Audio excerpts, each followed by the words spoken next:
Dışarıda düşman vücudumuza yapar. İçimizdeki nefisle ruhumuza yapar. Allah'tan bizi uzaklaştırır. Muhammed'den bizi uzaklaştırır. Seyir sülükten bizi uzaklaştırır. Allah'a vuslattan bizi ne yapar? Uzaklaştırır. Bak işte bu arkadaşın yanında Erzincanlı bir şeye geldi. Şu dizime yattı, ağladı. Öyle ağlıyor ki ben daha öyle ağlamadım.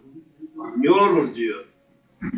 16 ay önce bu kadar dedi, Resulullah Efendimiz'i göremiyorum. Allah. Ne olur bir vesile ol dedim ki ya. Sen başka kapı çaldın efendim.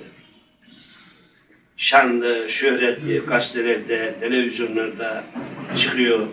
Kimi kutup olmuş, kimi gavs olmuş, kimi rical-i gayb erelleri olmuş, kimi müceddidi elbisani olmuş. Çok şey var. Sen yanlış kapı çaldın. Bak görüyor musun? Kalpler burada. Yok, yok dedi, yok. Yok.